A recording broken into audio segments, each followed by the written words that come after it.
19절입니다. 예레미야 4장 19절. 4장 19절, 여러분이 22절 자막을 참조해서 저와 여러분이 한 절씩 교독하겠습니다. 예레미야 4장 19절, 제가 먼저 읽겠습니다. 슬프고 아프다. 내 마음속이 아프고 내 마음이 답답하여 잠잠할 수 없으니 이는 나의 심령이 나팔 소리와 전쟁의 경보를 들음이로다. 22절, 내 백성은 나를 알지 못하는 어리석은 자요 지각이 없는 미련한 자식이라. 악을 행하기에는 지각이 있으나 선을 행하기에는 무지하도다. 23절, 보라 내가 땅을 본즉 혼돈하고 공허하며 하늘에는 빛이 없으며. 27절입니다. 여호와께서 이와 같이 말씀하시기를 이 온 땅이 황폐할 것이나 내가 진멸하지는 아니할 것이며. 29절 같이 읽습니다. 기병과 활 쏘는 자의 함성으로 말미암아 모든 성읍 사람들이 도망하여 숲풀에 들어가고 바위에 기어오르며 각 성읍이 버림을 당하여 거기 사는 사람이 없나니. 아멘. 오늘은 예레미야 4장 19절에서 31절 말씀 가지고 슬프고 아프다 라는 제목으로 말씀을 함께 나누기 원합니다.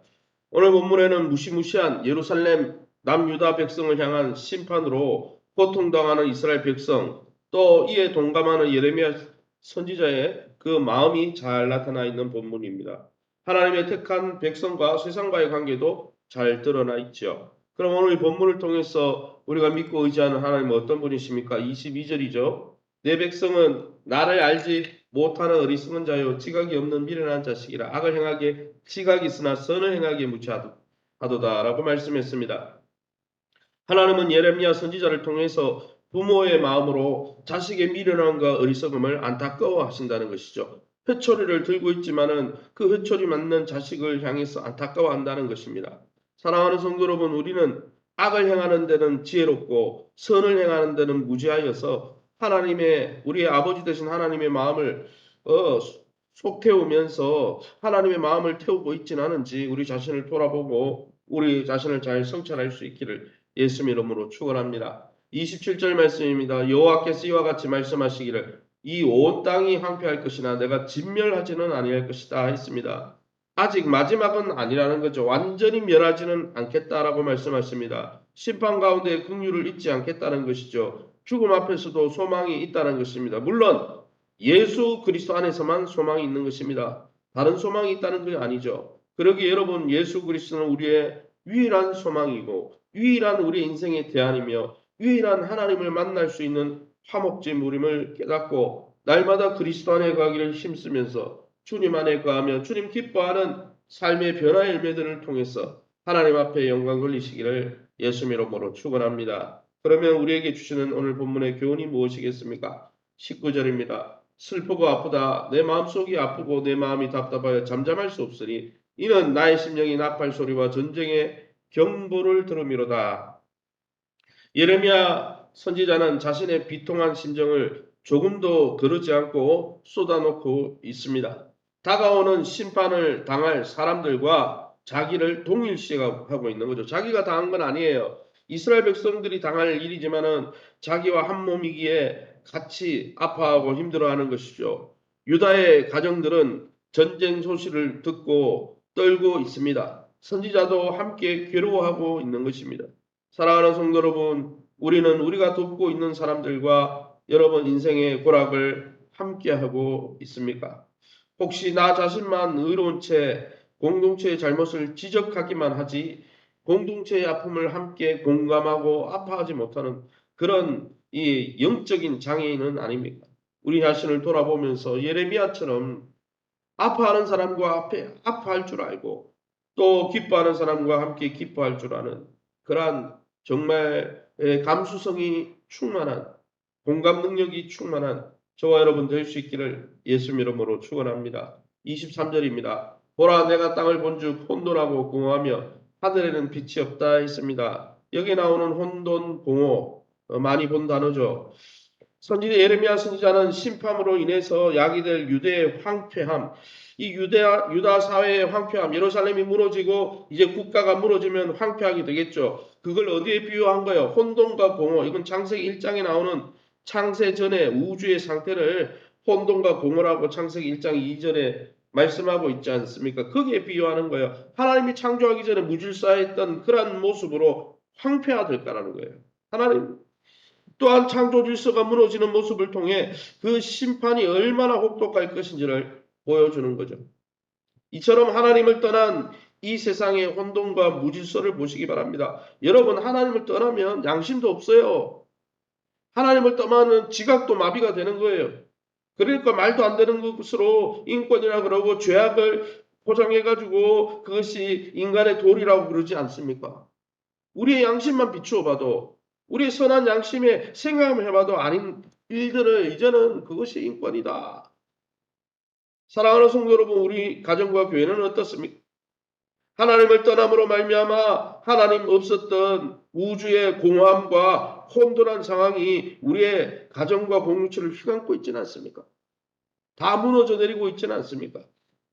아무쪼록 저와 여러분이 주님 앞에 두 손 들고 돌아가 하나님이 주시는 참 자유와 질서와 그 질서 안에서 하나님의 통치 능력, 그 하나님의 질서 가운데서 누리는 참 만족을 누리시기를 예수 이름으로 축원합니다. 29절입니다. 기병과 활 쏘는 자의 함성으로 말미암아 모든 성읍 사람들이 도망하여 숲풀에 들어가고 바위에 기어오른다 했습니다. 적군이 활개치는 가운데 이스라엘 백성들, 남유다 백성들은 숲풀과 바위로 처절하게 피난처를 찾아 숨는다는 것이죠. 왜요? 하나님이 피난처 되기를 거부하셨기 때문이에요. 하나님을 떠났기 때문에 진정한 피난처가 사라지니까 숨을 공간이 없다라는 거예요. 창녀처럼 하나님을 섬기지 않고 하나님 섬기겠다고 해놓고는 각종 우상을 섬기고 그 우상을 받들어 섬기는 사람들의 타락한 문화를 받아들였던 이 예루살렘 성이 그의 연인이었던 바벨론의 온갖 우상을 다 섬겼잖아요. 그의 연인으로 그의 남편처럼 사랑했던 바벨론에게 도움을 바랬지만은 바벨론은 여러분 피난처가 될 수 없었다는 거예요. 오히려 바벨론 사람들이 쳐들어와서 예루살렘도 다 도말해버리고 멸시하고 목숨까지 위협당하게 됐다는 거예요. 선지자는 이 시온성이 버림받는 상황을 초산하는 여인이 죽음의 고통 속에서 아이를 낳는 그 기쁨을 잃은 채 이 아이 낳다가 죽는 엄마처럼 화로다 이렇게 탄식하는 것에 비유하고 있습니다. 우리가 읽지 않았지만 29절에 31절에 나오죠. 하나님을 버리고 택한 우상은 결국 우리를 망하게 하는데 여러분 일조한다는 거예요. 그건 우리를 살리는 게 아니라는 것입니다. 지금 하나님 외에 다른 것으로 즐거움을 삼고 쾌락으로 삼고 내 인생을 거기에 드리고 있습니까? 그 쾌락이 죽음의 고통이 된다는 사실을 깨닫고 여러분 영적으로 각성하시기 바랍니다. 영적으로 회개하고 자복하고 주님 앞에 돌아가 주님의 긍휼과 용서를 입고 하나님의 통치 아래 가면서 하나님 통치를 받는 게 하나님 앞에 순종하면서 하나님의 돌보심을 받고 하나님 나라 백성이 되어서 참왕이신 우리의 하나님 예수 그리스도를 왕으로 모시는 삶이 진짜 행복하고 진짜 능력 있는 삶이라는 것을 깨닫고 그 주님 안에 순복하면서 그 성령의 인도에 순종하면서 하나님이 주시는 참 행복과 만족을 누리시는 저와 여러분 될 수 있기를 예수의 이름으로 축원합니다. 이 시간에 우리 앞서면서 기도합니다. 하나님, 우리가 세상에 대한 우리의 책임을 기억하며 더불어서 우리가 하나님의 징계와 또 하나님의 그 심판을 하나님의 징계를 받는 존재가 아니라 징계를 받아야 고난을 당해야 하나님을 찾는 존재가 아니라 고난받지 않아도 항상 하나님의 마음에 기쁨이 되는 자녀들이 되게 도와 주시옵소서. 날마다 주의 말씀을 돌아보며 우리의 삶을 돌이키고 성령의 인도 가운데 날마다 순복하는 자녀들 되게 도와주옵소서. 영의 사람 되게 도와주옵소서.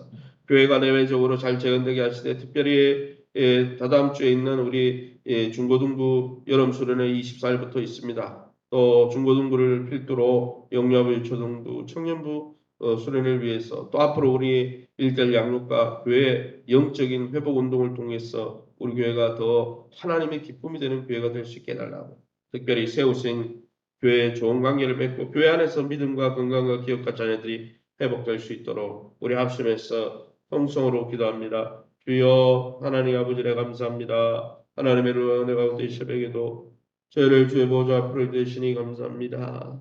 하나님 아버지여 세상에 대한 아버지 제사장인 나라로 하나님을 알게 하는 통로로 복의 근원으로 부름받았음에도 불구하고 하나님 남유다 백성들이 하나님을 등지고 하나님을 사랑한다 말해놓고 간통하고 영적으로 가늠하면서 하나님 아버지 세상의 우상을 섬기다가 결국은 하나님의 매를 맞는 모습을 봅니다. 우리 자신을 돌아보게 도와주시옵소서. 타산지석으로 삼아서 우리가 하나님 앞에 들어 행하고 있는 건 없는지 말씀을 통하여 하나님 말씀의 호심경을 통하여 비추어 보게 도와주시고 성령의 인도 가운데 우리 자신을 깨달아 날마다 주님 앞에 자복하고 돌아가 하나님의 통치를 받으며 하나님 그 품 안에서 하나님 주는 참만족과 행복을 누리는 복된 우리의 삶이 되게 도와주옵소서. 자기를 부인하게 도와주시고 우상을 섬기며 세상을 짝사랑하는 우리의 마음을 십자가에 다 못 박고 오로지 주님 한 분만을 주님을 섬기면서 주님 주시는 기쁨의 통로가 되게 도와주옵소서. 어린이 전도 목장 회복 1:1 양육을 통해 우리 교회가 영적으로 살아나게 도와주시고 다음 세대 여름 캠피가 준비되고 있습니다. 7월 24일부터 진행되는 우리 중고등부 수련회를 비롯해서 영야부, 초등부, 청년부 수련회 가운데 함께 하시고 다음 세대가 믿음의 세대로 발돋움하는데 이 집회가 잘 사용되게 도와주시고 이를 위해서 기도하는 우리 학부모님들, 우리 교사들, 또 우리 교육자들을 또 우리 학생들의 마음을 움직여 주셔서 주님 앞에 다윗처럼 아버지 여호수아처럼 쓰임받는 믿음의 아버지 건석들 되게 도와주옵소서. 세우신 교회와 좋은 관계를 맺게 도와주옵소서. 교회가 주님의 몸인 줄 알고 교회를 헐뜯고 비방하는 자가 아니라 아버지여 교회에 있는 하나님의 사람들을 아버지 정말 존중하면서 하나님이 주신 그 아버지여 놀라운 복을 공동체 안에서 한마음 한뜻 한방향을 바라보면서 믿음 가운데 성장하고 하나님이 주는 복을 누릴 수 있도록 인도하여 주옵소서. 박인송 전성업 이순자 김우식 집사님 윤영지 백일 성도님을 하나님께서 만져주시고 이외에도 환우들을 만져주셔서 주님의 놀라운 은혜를 누리게 도와 주시옵소서. 이 새벽에도 주의 보좌 앞에 엎드린 귀한 성도님들 약속의 말씀 붙들고 기도하다가 하나님의 선하심과 인자하심을 경험하는 이 새벽 되게 도와 주옵소서. 모든 영광 하나님께 돌려드리며 예수 이름으로 기도합니다. 아멘. 하늘에 계신 우리 아버지여 이름